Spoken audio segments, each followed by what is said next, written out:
Bonjour mesdames et messieurs et bienvenue sur cette formation complète sur Aura HDR. Je m'appelle Serge Ramely, je suis un photographe français vivant à Los Angeles et j'adore faire du HDR, j'en fais depuis des années, j'ai utilisé beaucoup de logiciels pour faire du HDR et il y a presque 2 ans maintenant, j'ai switché complètement à Aura HDR et je vais vous montrer pourquoi dans cette formation complète.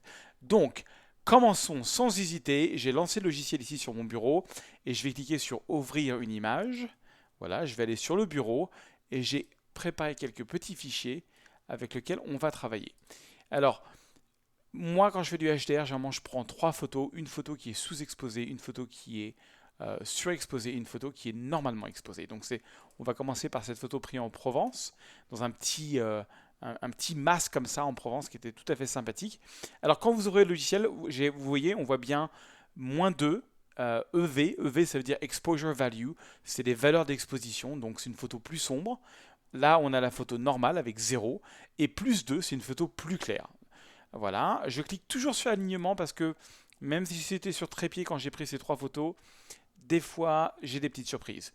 Donc, voilà. J'ai une vidéo séparée qui vous montre comment prendre ce type de photo. Donc, on va cliquer sur Créer HDR. Et l'idée, c'est que c'était une photo que j'ai prise un matin, en fait, donc dans le sud de la France, et le soleil se levait. Il y avait beaucoup de dynamique, c'est-à-dire que voilà, il y a beaucoup d'humidité qui vient à cause du soleil, et il y a beaucoup d'ombre aussi à la fois. Et donc, c'est pas possible de récupérer toutes les informations sur une seule photo, d'où la nécessité de prendre 3 photos et après d'utiliser ce logiciel pour compresser un petit peu ces 3 photos en une seule photo et récupérer toutes les informations des basses et hautes lumières. Vous allez voir ça dans une seconde. La photo qui s'ouvre. Donc pour faire simple sur l'interface, moi j'aime bien vraiment enseigner à travers l'exemple et non pas enseigner à travers les menus.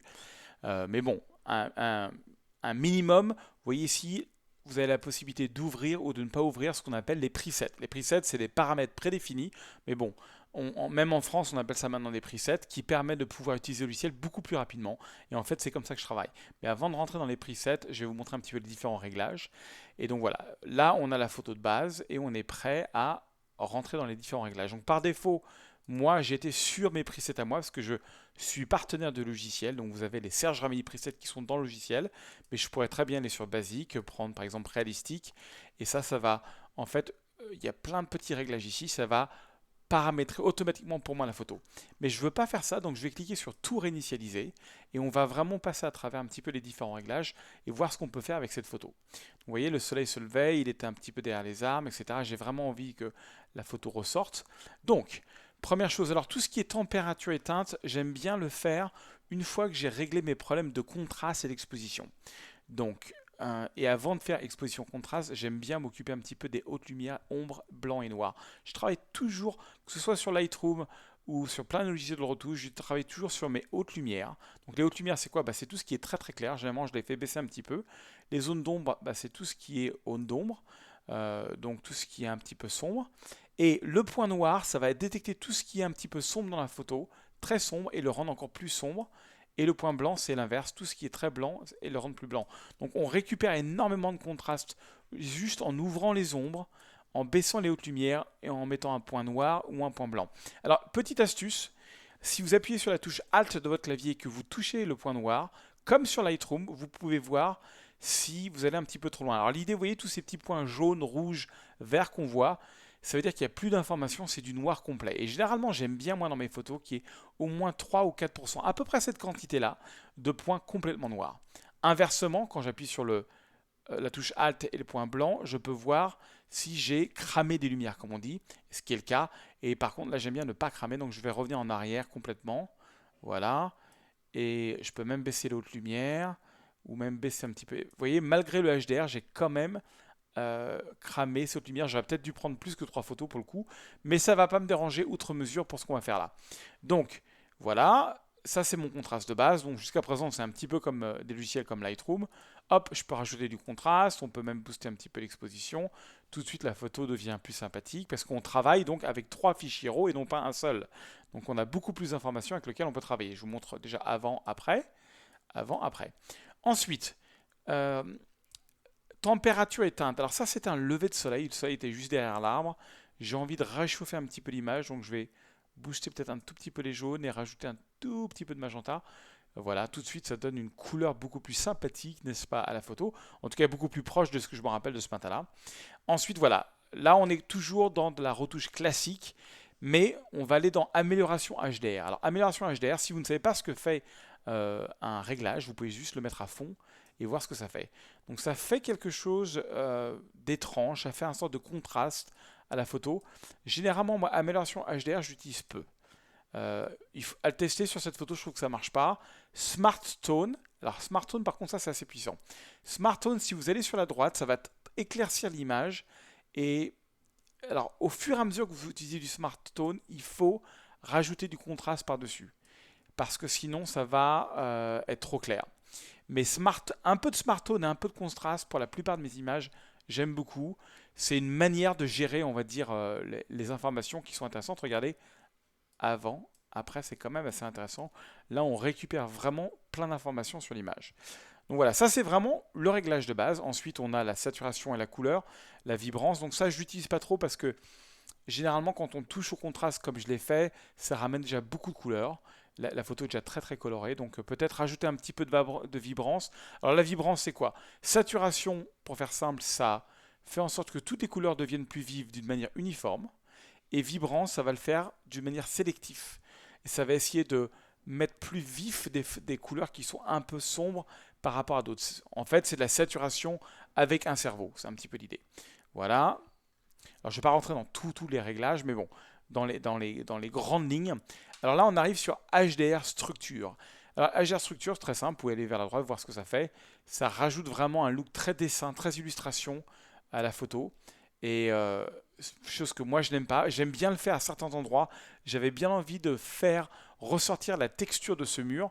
Et justement, et c'est la grande beauté de ce logiciel, c'est qu'on peut travailler avec des couches, des layers comme on dit en anglais, qui fait qu'on va pouvoir faire un traitement HDR différent pour le mur que pour différentes parties de l'image. Donc ça, pour l'instant, je reviendrai dessus plus tard. Le HDR denoise, simplement c'est fait pour enlever le bruit s'il y a du bruit. Bon là j'ai tout shooté, j'ai tout photographié à 100 ISO, mais vous pouvez toujours aller voir. Alors là il faut attendre que ça rende un petit peu parce que la photo va être floue. Il y a plein d'aberrations chromatiques ici, c'est tout le rouge qu'on voit là. Et dans une vidéo un petit peu plus avancée, je vous montrerai comment s'en débarrasser. Pour l'instant, on va pas s'en occuper un petit peu. Je regardais juste s'il y avait du bruit. Il n'y a pas trop de bruit, c'est très bien. Je préfère retourner à s'adapter à l'écran. Éclat de l'image, c'est quelque chose que j'aime beaucoup aussi. J'aime beaucoup surtout aux alentours du soleil, mais je ne veux pas le faire d'une manière globale sur l'image. Donc ça, c'est comme le HDR structure, on ne va pas y toucher pour l'instant. Le filtre polarisant, ça marche quand il y a du bleu dans le ciel, donc je ne pense pas que ça va faire grand chose là.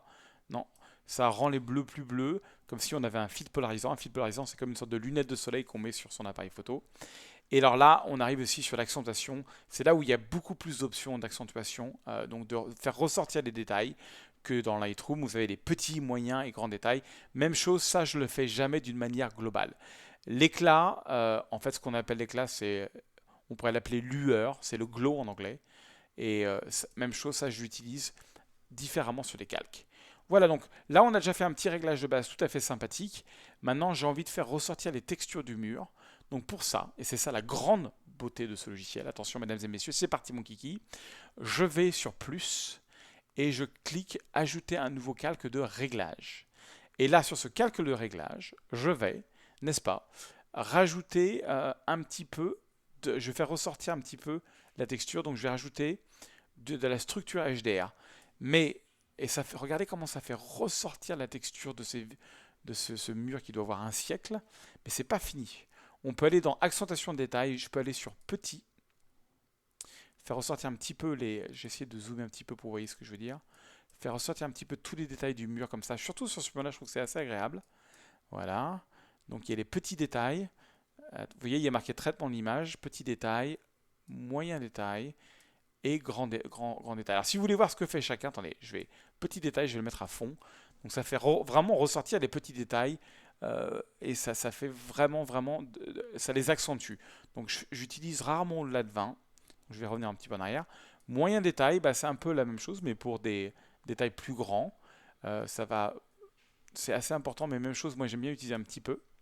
Et grand format, c'est vraiment les grands détails. C'est les grandes lignes. Ça va les accentuer plus que d'autres. Donc ça, même chose, j'y vais un petit peu mollo, j'y vais comme ça.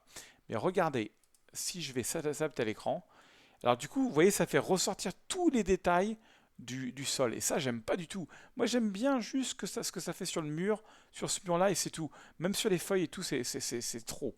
Donc, comme c'est un calque de réglage à part, j'ai la possibilité de cliquer ici sur une brosse, de prendre l'outil pinceau. Et regardez, ça, c'est assez incroyable. Par défaut, l'outil pinceau est sur peindre. Voilà. Vous avez ici les différentes tailles. Je peux faire un clic droit et augmenter la taille, par exemple. Je prends une plus grande taille.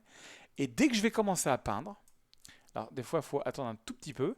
Voilà, dès qu'on commence à peindre, en fait, l'image redevient normale et l'accentuation ne se fait que là où on peint. Et je veux l'accentuation que sur ce mur, je veux surtout pas sur le gravier. Et je pense que d'ailleurs c'est le secret du HDR bien fait, si je peux me permettre, c'est que c'est un HDR qui est fait différemment pour différentes parties de la photo. Donc regardez, on a un masque noir où on voit deux petits points blancs. Et le principe des masques est la même chose sur à peu près tous les logiciels, c'est-à-dire que le noir masque empêche la retouche d'apparaître et le blanc fait apparaître la retouche. Donc sur ce calque de réglage, seul là où on n'a pas en blanc va apparaître, on n'a pas en blanc que sur le mur, et donc toute cette accentuation n'apparaît que là.